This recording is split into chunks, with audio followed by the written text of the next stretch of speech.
Hello everyone and welcome back to the DreamHack Open Valencia, powered by FACEIT. We're about to get underway in the next semi-final. I'm your host, Richard Lewis. It's been an amazing tournament so far. All the top teams just throwing up some amazing Counter-Strike. Why that laugh, guys? Because we're about to talk about Cloud9. No, I'm kidding. Wow. Start off fresh. Some words there. Right? I'm joking. It's because Dorian's not here to do it, so I've got to do it. Where's the beard? Do you have the beard? It got took away. It's here somewhere. They ritually burnt the beard. That's what they did. Sacrifice. Anyway, with me still is Henry G, and joining us for this point of analysis is going to be Semler and Fiflaren, who were just casting. Now, obviously, I'm having a little bit of fun there. Lots of people have come into this whole argument, are Cloud9 really a good team? There always seems to be an excuse to detract from their achievements. Sure. So now it's like, oh, well, what, they've won 2 best of ones and they're in a semi again, and people aren't... There's still people in Europe that aren't taking them seriously. So I want to ask you two, do we need to take them seriously? Absolutely. Fnatic are taking them seriously. Crims himself in an interview said that he considers them to be a tier 1 team now. So you damn well better be sure that Fnatic are going to be prepared for this match, that they'll have done their homework, that they'll have broken Cloud9 down, that they're going to do the best that they can to be as well prepared as possible for this match. There's no two ways about it. You can no longer underestimate Cloud9. If you give them anything to work with, they will crush you. Okay, and Robin, I'll ask you the same question, because again, it's like, so they beat Envious, and then it was, it's best of 1. Then they beat Envious in a best of 3, right? Oh no, but Envious are going to kick players, so well, Envious doesn't really gave count. them that one, right? Yeah. So and then Envious gave it to them, right? And that's what people are saying. So it's like, we haven't really seen a top Cloud9 performance. They beat Na'Vi here, 16-14. It was a bit of a ground out performance, but they still won. People are still like, well, it's Na'Vi. It's a bit of a... People just keep making excuses to not give Cloud9 credit. Well, I mean, they did give Fnatic a run for their money. In the finals of the EIZA, they could have potentially ended up winning that whole tournament. So definitely, they have been playing a lot better as of late, and I do believe that it's because of their changing comms. They're very calm and collected now. They're not screaming. They're just calling it one time, and it really helps when you have a team that obviously very talented. With the addition of Skadoodle and Freaky started actually showing up as well, where you just cool down.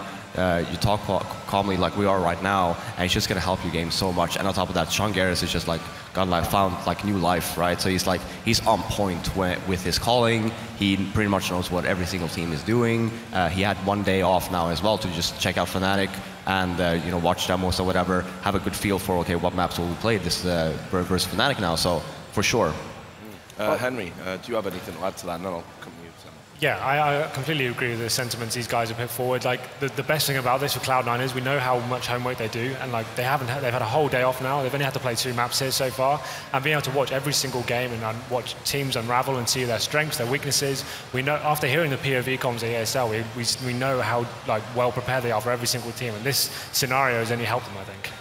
Yeah, well, I think the big point here to be made as well is that you just touched on that. That's the point that stands out for me, the fact that Sean Garris is now successful in rallying the troops. But the big reason for me there is the roster change, is the fact that now he's got Freakazoid and Skadoodle, 2 guys who are completely dedicated to the cause, and he no longer has Corey and Hiko, or Semphis and Hiko, basically, trying to put a stick in the wheel, trying to slow things up, or at least, basically make it unclear as to what the team needs to do in each round. Now Sean Garris, after that roster change has been made, he steps in and he says, no, this is my team now. This is how it's going to run. If I say something, you do it, there's no discussion. And since that change has been made, that's when I think we've started to see the rise of Cloud9, where all of a sudden they can act and play together as a unit. It's no longer this dysfunctional family. And speaking of the stick in the wheel, though, I want to bring this to the table. We were told it's okay to sort of have an adult conversation about it, which is one of the great things about doing DreamHacks. And that is, of course, Semphis talking about the Adderall incident, which, of course, it's a lot of negative press, it's a lot of extra pressure. All of those people that I was talking about at the top of the show that don't want to give Cloud9 credit, it just gives them ammunition to discredit their achievements even more. Well, if they're the only ones doing it, guys, I got a car to sell you if you want that, if you believe that too. Well, exactly. But the question I wanted to ask you, and I'll go with you first, Robin, is how much extra pressure is that going to put on them now? Because it's negative publicity coming into a tournament, a lot of pressure from the fans, a lot of people saying, well, what are you going to do about it? Because their achievements are all null and void now because one guy said they were on Adderall. So is this going to apply any extra pressure to them? No, I don't think so. I mean, at the end of the day, first of all, it's not even illegal. No. So what is there to do? Okay, yeah, you can't do that. Okay, fair enough. What is there to say that they actually have done it, other than this one player that used to play on the team that's probably salty right now, ending up being kicked, and then all of a sudden you have this Cloud9 roster now that's very successful, whereas for himself ended up in probably a team that has not yet performed. So even if it is true, there's nothing you can do about it right now. What? No, was that a flame? Actually, no, it's funny that you say, you know, like, he might be salty right now, and, you know, you just kind of like wants to throw them under the bus. Because the one man I think about whenever that comes up is GMX with Epsilon. We would have never known that they'd thrown a game if it wasn't for GMX getting kicked from that roster, then him being like, you know what, screw all you guys, you're coming with me. Like, and of course, the classic I buy power with the ex-girlfriend coming into play as well. You gotta be careful. Be careful, man. Yeah, you gotta keep your friends close and your enemies close. But overall, I mean, again, for myself, I have actually never heard of anyone taking anything during my point of time when I was playing. So well, you were too high, so you didn't realize. Look at my eyes, right? I'm on something right now.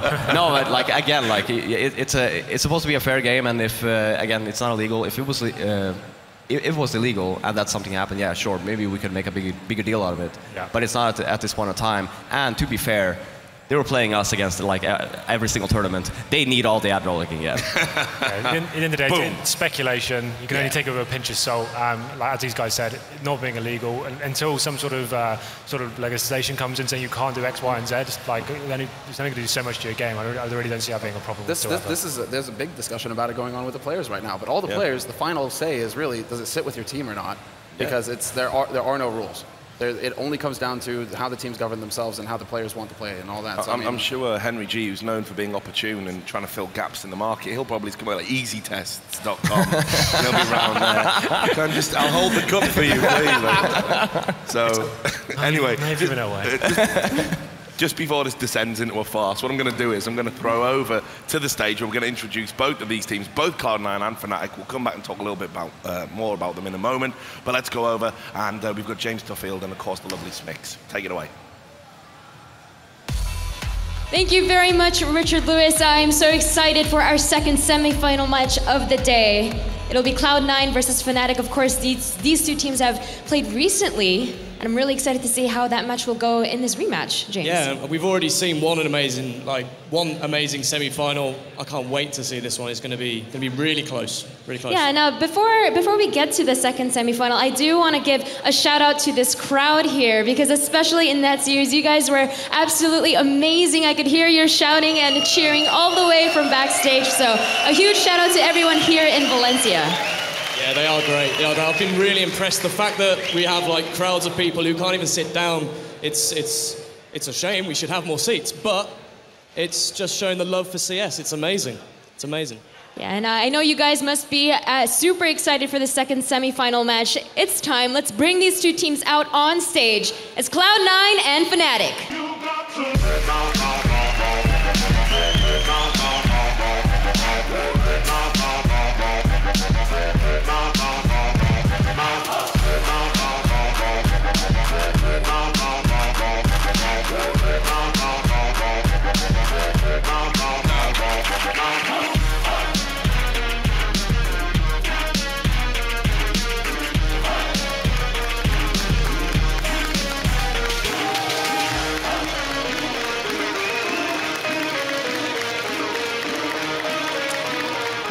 First player from Cloud9. He's the young Canadian.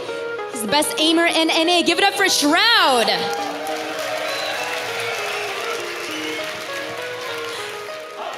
And of course, up next, we have the 1.6 legend, recently called the Iceman. Give it up for Nothing.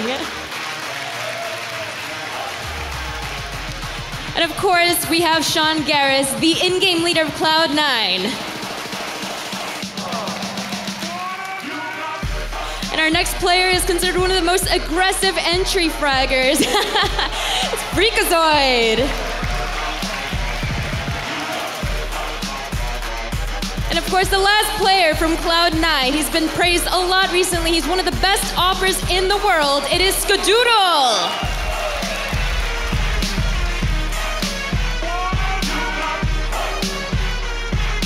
And now we have the #1 team in the world. Their entry fragger, it's Flusher.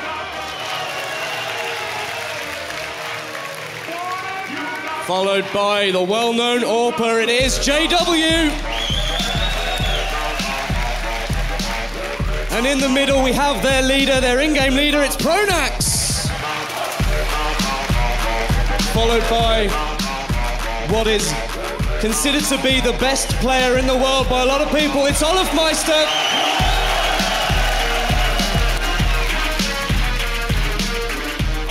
And this guy is an expert holding sights on his own, the rifler for Fnatic. And he's got a new hat, it's Crims!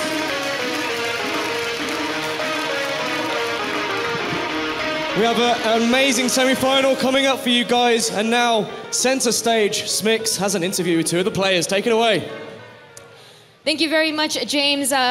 First, I want to talk to you, Sean. I know that recently you guys have been talking about how there's been a lot of sickness going on with your teammates, unfortunately. How has that been working out for you guys? Though it seems like it's been a positive thing. Yeah, I mean, I'm trying to keep my distance right now. We're all in the upswing, though, so we came here, we all got sick. We're starting to all get better. I think Shroud's the only one that's starting to get sick right now, so he isn't fully sick, so we're good.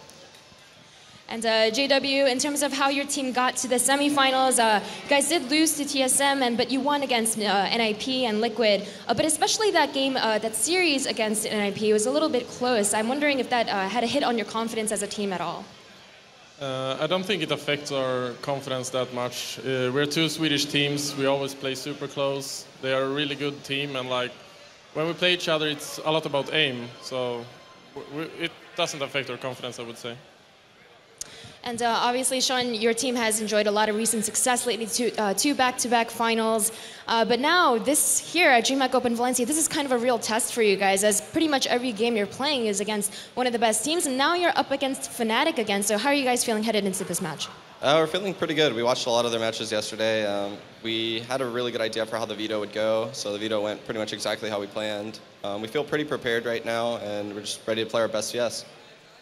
All right, and JW, my last question for you before we get this match underway. Cloud9 has shown that they're very good at preparing for specific teams, and recently Crims has even stated that he views them as a tier 1 team. So how do you guys feel headed into this match? I mean, we respect them a lot as a team, way more now than we did like first time we played them. So, I mean, we prepared some special stuff, so, but you can relax, it's not a boost. But yeah, we feel ready. All right, sounds good. Please shake hands.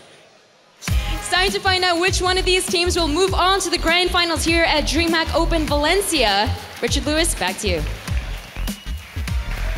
Thanks a lot, Smix. Well, you can see that if Cloud9 are thinking it's a real test, they're not showing it at all. I mean, they're absolutely supremely confident. They're dancing on the stage. Yeah. Again, we won't make any cheap jokes about Adderall use at this point. I need to point out, so James doesn't get the blame. Yeah, I apologize, James. I was the one who said Flush was the entry-frag. He saw me the lurk, and I was like, woo. Yeah, you saw the head shake. I was like, wait a minute, entry-frag. I apologize. Nice one, Robin. Just goes to show, people always go, players, get them on the analysis test. They know what they're talking about. Yeah, Flush is an entry fragger. Yeah, nice one. Okay. I apologize. Yeah, you'll never let that one down. Anyway, back to talking about Cloud9. Like I say, they dance on the stage. Freakazoid gives the flex. He shows off his gains. They're relaxed. They're laughing. They're saying, "Hey, we just got over a bit of illness," but you know. And then they're just so happy right now. I mean, you can see that guy right there, though, man. That was the best reaction for me because he's not giving anybody any. He's just like, you know what? I'm just here. Little wave. Yeah. To kick ass and chew gum, and I'm all out of bubble gum, right? Like he's here to fuck shit up. So, dude, I'm looking forward to this guy now. What is this? I don't even know, man. Glorious. Yeah, chariots of fire there. Like. But no, I'll tell you what, though, I've seen this happen a lot with teams, okay? Cloud9 have been hated on and had people like really sort of disrespecting their ability for so long. It seems to have galvanized them as a unit. Like we were talking at them at the Gfinity and they said, look, don't judge us now, judge us at the end of these European events. We're going to be over here and we're going to win things, we're going to do things. People are going to take us more seriously by the end. And we sort of went, okay, you say this every time, but we've got to take them serious now. Yeah, I mean, the first Gfinity event they did with this team, they did not look good. No, not at all. And just the transition from looking that poorly until like having 2 back-to-back finals, obviously it's a massive change. Yeah, well, Semler, look, tell us about these players that we've got on our screen right now and who we need to sort of, watch out for. Which is the danger man here? The danger man, I think, are the two guys sitting on the end, really. Yeah. Ska and Shroud. Like, they're that 1-2 combination punch that really puts Cloud9 on the map. Ska is one of the best offers in the world. He can go toe-to-toe with anybody. He'll take fights, he'll land flicks, he'll hold angles for you. He'll do whatever you need him to do. And he's so consistent now. And Shroud, best aimer in the world, or a contender for it, really, but clearly in North America, that guy is a monster as well. So between the two of them, those are your front runners. Nothing and Freakazoid have really been stepping up their individual game as well. Nothing in particular really impressed last week in the finals. He was just going ham, and he had a fever, which is why we're calling him the Iceman now, because he had that bag of ice on his head trying to cool down. for him to be playing under those conditions and to still go 30 bomb, like just drop 30 bombs, you're like, okay then, Cloud9. There's a lot of talent on this team. You have to be careful. Well, one thing to put on about Nothing as well, coming into their former roster, he wasn't really that consistent. Very shaky. You know, and I think that the main reason was because they relied too heavily on him. They were like, well, you're the superstar, right? You're this player. Now he has a bunch of players that can just step up completely, and he's just been playing amazing as of late. Takes the pressure off. There's also one thing, a really important thing to note here, and it comes down to that Cloud9, to the Sean Gears leadership point. Nothing has always said that he actually struggles when there isn't a plan, when he doesn't know what they need to be doing, what role am I supposed to do, where am I supposed to go, and which smoke, which flash, all these sorts of things. Now that Sean Gears has taken the reins over again, and he has these plans going into the matches, he himself says, actually, I feel so much more confident now. I feel so much more comfortable. I can just focus on my game because I trust Sean Gears to make the calls. I trust what he says, and so that allows me to just focus on my crosshair. Past couple events, you see the result. Yeah, absolutely. So, Henry, we're going to give you the all-important duty. We had Samla talk a little bit about it now, but I want you to pick out the guy that the people at home need to watch for Cloud9. For Cloud9, it's got to be Skadoodle. Like you can't take anything away from him. Like he's stepped up so much recently. Like he's one of the most consistent AWPers. He can clutch all the time. Like even with 3-on-1 situations, you can see him, especially on a maps like Cobble and Dust 2. He's so important. You can see him up on the screen right there. For me, he's one of the most best defensive AWPers in the world. I wouldn't put him down as the best AWPer generally right now, but on the CT side, you can rely on him every single day of the week to hit the shots that count and making sure he can get the early frag quite early on as well. Quite versatile, can move all over the map, and yeah, he's the one that's going to be a real trouble for Fnatic this series. And go on, Fifth, we've got time. You pick out another player. Are we going to talk about Shroud some more from you, or is there something? Because, you know, I always think sometimes a team's only as strong as its weakest player, you know? So, like, maybe sometimes it can be those guys stepping up that get you a win. So you're saying that Shroud is the weakest player on Cloud9? No, I'm not. That's what you said. I'm just like, hold me back. No, wait.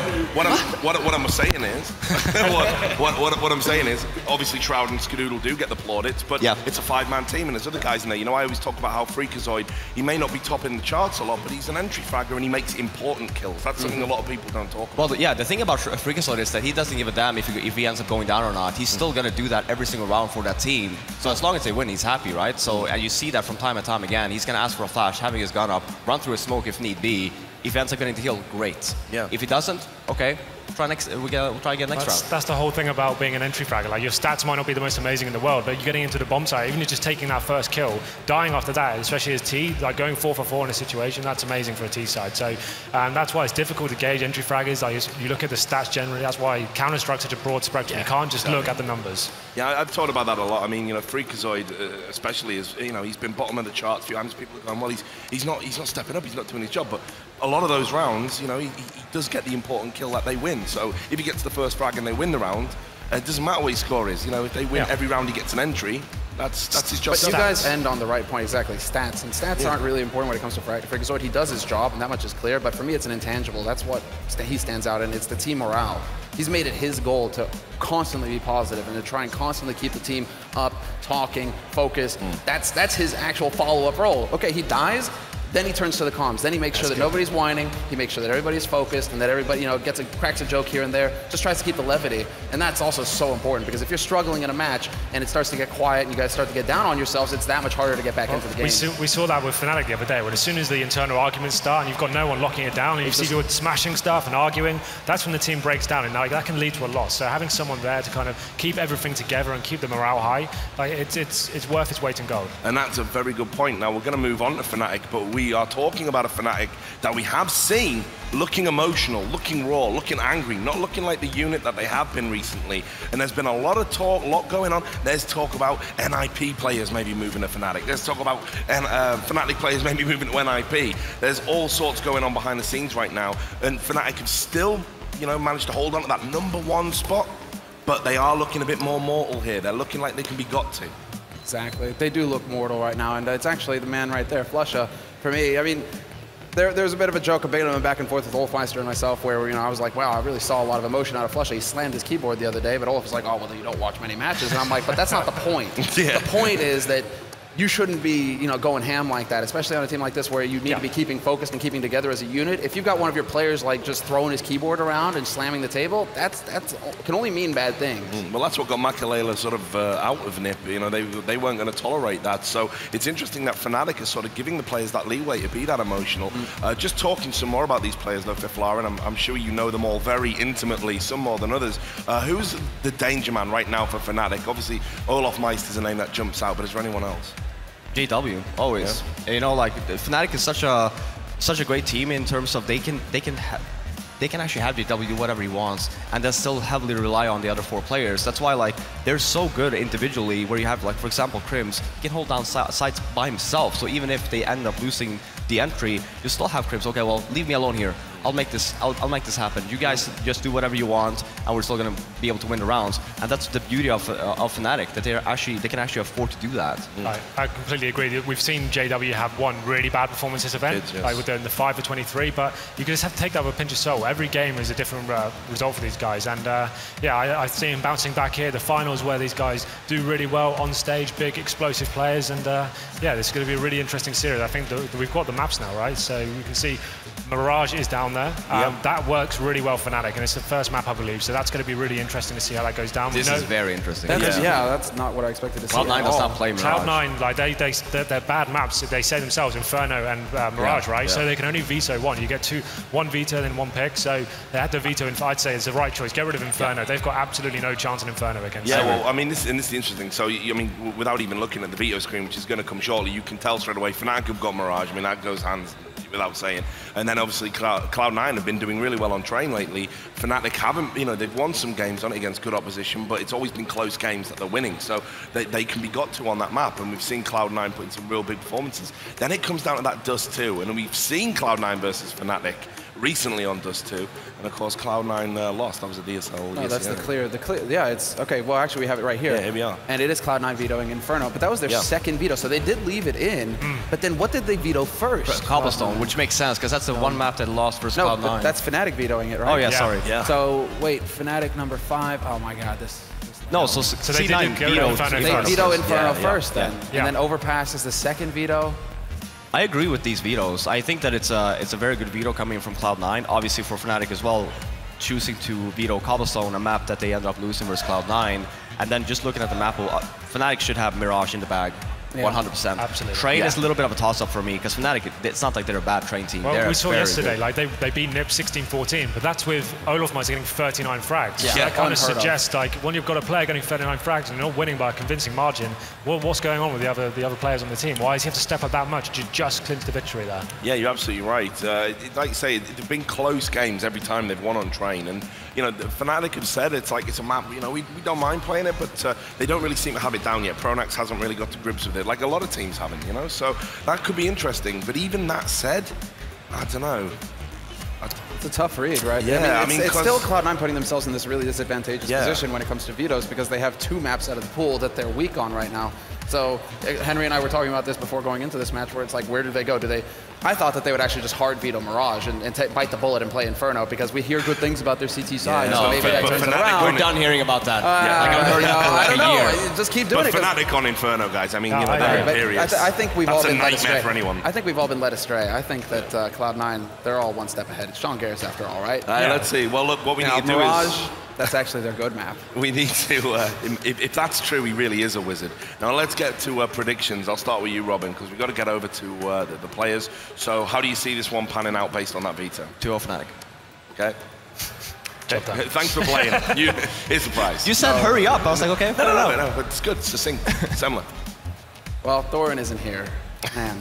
The beard. How do I even do this? Sorry, where's the beard? Where's the beard when you need it? I will go 2-1 Cloud9. Yeah, I'm going to say that they lose Mirage convincingly because, maybe I believe in Magic, but not to that extent. Okay. I say they lose Mirage, but I think that they come back in the next 2 maps. I agree. With the current form Fnatic's on right now, I think they will win Mirage just because it's a weak map for Cloud9, but they'll be focusing so hard on the other 2, and I really do think this is their time. They can get to the grand final yet again. You said it yourself. Fnatic are no longer godlike, and if we can start to see the cracks like that, Sean Gares, he's going to know where to take the hammer and chisel. He's going to know how to break them up. Well, I hope you're right, because I want it to be a great semi-final. I'm still thinking along Robin's lines. I think in 2-0 to Fnatic, I think it's going to be mega close on train, but I just think the Swedes still have too much. We'll find out. NA, don't hate me. Hey, we'll see. Thanks a lot for your thoughts. Without any further ado, let's get into this explosive semi-final here at DreamHack Valencia. It's going to be Cloud9 versus Fnatic. Take it away, boys.